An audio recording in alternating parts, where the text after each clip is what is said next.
अपना aggression show कर रहे हैं निशिकांत दुबे के खिलाफ। और भी कई विधायक हैं और भी कई नेता हैं जिन्होंने पहले ही ट्वीट करके बताया कि इतने साल का डिबार हो रहा है, इतने ये सदस्यता जारी। पार्टी सबके खिलाफ एग्रेशन रखती है। निश्चित तौर पे देखिए, एक माननीय विधायक ने तो उस पर पहले तो कहा कि 3 साल के लिए डिबार भी होगा, फिर उन्हीं का एक और ट्वीट आया कि उनको सर्वोच्च न्यायालय जाना चाहिए। आजकल तो लगता है कि झारखंड मुक्ति मोर्चा शिवालय का घंटा बन गया कि जो भी आता है बजा के चल जाता है। उनको हम कहना चाहते, सलाह देना चाहते कि हम संघर्ष के द्वारा इस राज्य को लेकर आए और इस राज्य के संचालन के लिए हमें सबके सुझाव चाहिए, लेकिन निर्देशन नहीं चाहिए। हम जानते हैं अपने कमिटमेंट को, हम उस कमिटमेंट को डिलीवर करना भी जानते हैं।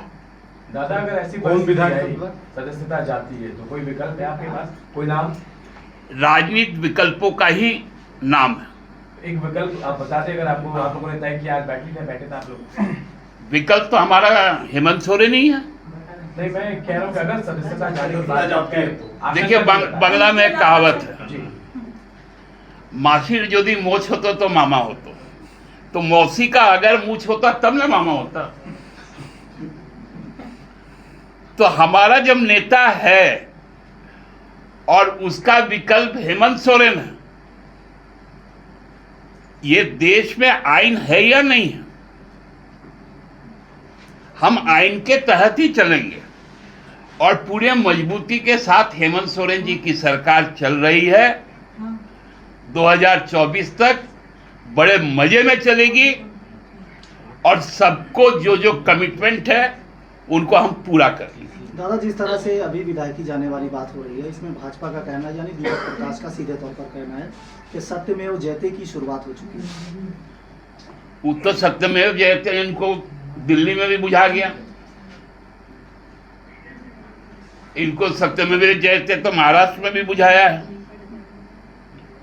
देखिए, ये लोग सत्यमेव जयते यदि कहते तो बिल्किस बानो के हत्यारे और बलात्कारियों को माला और मिठाई नहीं खिलाते, इजराइल अंसारी के मॉब लिंचिंग करने वालों को माला नहीं पहनाते मंत्री जयंत सिन्हा जी। ये उनका सत्यमेव जयते है।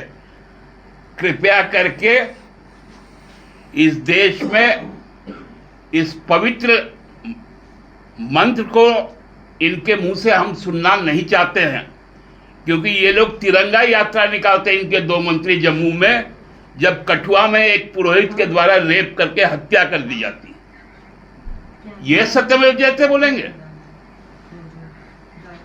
दादा, पार्टी का एक दादा, मौजूदा सर्कमस्टांसेस में क्या आपने अपने विधायकों को रांची आने के लिए कॉल किया है? ये कहा है कि नहीं, सब कोई रांची में रहे, रीच में रहे, ऐसा कुछ निर्देश? हमारे विधायक हमारे क्षेत्र की जनता को, आप देखते होंगे कि हम लोगों के विधायक सांसद,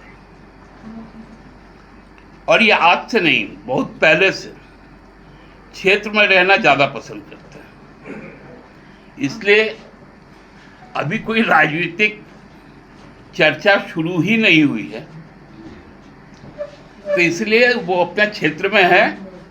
जो निरंतर संवाद हम लोग से चलता है, वो संवाद कायम है। आज बैठक बुलाई दादा आपने, बहुत इमरजेंसी बैठक, तमाम लोग आए और तमाम लोग कह भी रहे थे कि सब कुछ तय हो जाएगा, आगे बताएंगे आपको क्या हुआ बैठक में? आपको, हमको लगता है कि कोई गलत अकाउंट से कुछ चल गया होगा कि हम लोगों ने बैठक बुलाया था।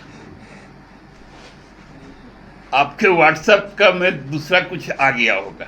हम लोग बैठने, मथुरा महतो जी से भी हमने पूछा, हम लोगों ने तो कहा कि अंदर आ रहे हैं, जो बहुत सारी चीजें पार हो जाए, पता चल जाएंगे आप लोगों को, तय हो जाएगा सब कुछ। हाँ तो ठीक है, तब मथुरा दा बताएंगे। 4:30 बजे वही कह रहे थे, पूछ लीजिएगा। देखिए, हम आलम जी भी आपके दादा, वो मंत्री हैं। दादा, मेरा सवाल है, पार्टी कॉन्फिडेंट किस बात को लेकर है? क्या आधार है आपका? क्यों नहीं मुख्यमंत्री की सदस्यता जाएगी, वो आप बताइए। हम कॉन्फिडेंट है कि 3.5 करोड़ लोगों का आशीर्वाद हमारे साथ है, जन समर्थन हमारे साथ है, हमारे कार्यकर्ताओं का उत्साह हमारे साथ है, इस राज्य के लोगों का आशीर्वाद हमारे साथ है। लेकिन दादा चुनाव आयोग इन बातों को तो नहीं मानेगा, वो तथ्य मानेगा दादा। हम नहीं समझते हैं कि चुनाव आयोग आपसे कुछ सलाह मांगा होगा। उन्होंने भारतीय जनता पार्टी से अपने पक्ष रखने को कहा था और हमसे अपनी पक्ष रखने को कहा था। हमारे जो कानून को जानकार लोग हैं उन्होंने अपनी अपनी बातें रखी हैं। अब चुनाव आयोग का जो निर्णय आएगा तत्पश्चात बहुत सारे विकल्प है। कोई भी निर्णय अंतिम निर्णय नहीं होता है, उसके लिए इस देश में अपीलीय बहुत व्यवस्थाएं की गई है। हम उन दिशाओं पे भी सोचने का काम करेंगे। एक छोटा सा और ये है कि जब अगर पार्टी आश्वस्त थी कि मुख्यमंत्री के द्वारा जो भी निर्णय लिया गया रिन्यूअल का लीज का उसमें कोई गलत नहीं था, तो एक तो बात आया कि फिर से उसको बैक किया गया कि उसको सरेंडर किया गया। दूसरी बात आप कह रहे कि ऑफिस ऑफ प्रॉफिट किस आधार पे नहीं बनेगा, क्योंकि हमारे लीगल एडवाइजर ने ऐसा कहा। तो ये तो कोई जरूरी नहीं है कि जो आपके लीगल एडवाइजर ने कहा वैसा ही सत्य हो सिर्फ। मैं तो कह रहा हूं कि दोनों ने अपनी अपनी बातें रखी। अब निर्णय तो चुनाव आयोग को लेना है। अब चुनाव आयोग का निर्णय आ जाने दीजिए आधिकारिक तौर पर, उसके बाद जितने सवाल होंगे सब के उत्तर होंगे। अभी जो मुख्यमंत्री का छवि आप बोल रहे हैं कि सांसद विधायक मिलकर ट्विटर खेल के मीडिया वालों ने खराब किया, तो आप कोई उस पर एक्शन लेंगे? पार्टी आपकी लेगी, उनके खिलाफ जाएगी कोर्ट? हमने तो चुनाव आयोग से कहा है कि स्वतः संज्ञान ले, क्योंकि चुनाव आयोग, ये तो विचित्र स्थिति यहाँ पर उत्पन्न हुई। एक विधायक जी के खिलाफ शिकायत गई तो वो शिकायत ही वापस आ गई और बाकी शिकायतों पर जांच चलती है। अब इलेक्शन कमीशन ऑफ इंडिया जो सबसे हम लोगों के लिए, लोकतंत्र के लिए जो सबसे पवित्र जगह है, वो यदि आज सवाल के घेरे में है तो ये उनका दायित्व है कि उनको अपनी जो संवैधानिकता है, अपना जो सुप्रीम अथॉरिटी है, उसको बनाए रखें। दादा चुनाव आयोग संज्ञान लेगा आपको लग रहा है? अगर नहीं लेगा तो क्या करेंगे? संज्ञान नहीं लेगा तो हमारे पास भी कई विकल्प है, हम उस तरफ भी जाएंगे। दादा 2019 में आपको गद्दी तक चुनाव आयोग ले आया करा के। 2 साल में क्या आप कह रहे हैं चुनाव आयोग एक आंख में काजल और एक आंख में सुरमा लगा रहे हैं, जैसे समरी लाल का आपने उदाहरण दिया कि उनका काजल? नहीं, देखिए चुनाव आयोग केवल 2019 में हमको मदद नहीं किया, बाकी चारों उपचुनाव में भी चुनाव आयोग हमको मदद किया। मदद इन द सेंस कि चुनाव करवाया, लोगों का आशीर्वाद हमको मिला, फेयर कराया, फेयर हुआ। तो विश्वास क्यों डिग गया जेएमएम का? नहीं, विश्वास आज इसलिए डिगा कि चुनाव आयोग का अभी तक कोई खंडन नहीं आया सांसद के वक्तव्य पर। तो सांसद पे केस करेंगे ना आप लोग मानहानि का किसी तरीके से? अब तो वो क्या विकल्प है हम लोग के पास, वो एक्सप्लोर करेंगे। क्योंकि दादा वो कंटिन्यू ऐसा ट्वीट कर रहे हैं, जेएमएम के पीछे शायद पड़े हुए ऐसा हैं। ईडी किसी और को नहीं पता होगा जो निशिकांत जी को पता होगा। इसलिए तो हम कहते हैं कि अब इन एजेंसियों के साख पर संकट है। इनको अब साबित करना पड़ेगा कि उनको कौन डिक्टेट कर रहा है। नहीं, आपकी छवि धूमिल करने की कोशिश कर सकते हैं इस वक्त। हमारा छवि कभी धूमिल नहीं होगा, क्योंकि हम जमीन में रहने वाले लोग हैं। हम कोई निजी विमान कंपनी में कितने पैसेंजर कहां से आ रहे हैं और कितने जा रहे हैं, विमान का टाइमिंग क्या है, हम वो प्रवक्ता लोग नहीं हैं। हम जानते जमीन की हकीकत को।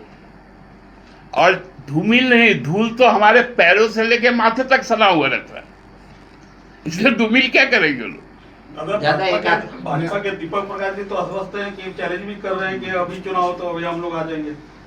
उनको यदि मुख्यमंत्री बनना तो हम लोगों से आग्रह करें, हम लोग विचार करेंगे। दादा आप एक ये सवाल है कि जेएमएम क्या अभी संकट में है? बाबा पे भी लोकायुक्त का मामला, बसंत सोरेन पे भी चल रहा है, हेमंत जी का भी आप सुन ही रहे हैं प्रकरण। तो आपको लग रहा है कि जेएमएम ठीक है? देखिए 1972 से कभी ऐसा एक रात नहीं होगा जिस दिन हम लोग आराम से सोए होंगे।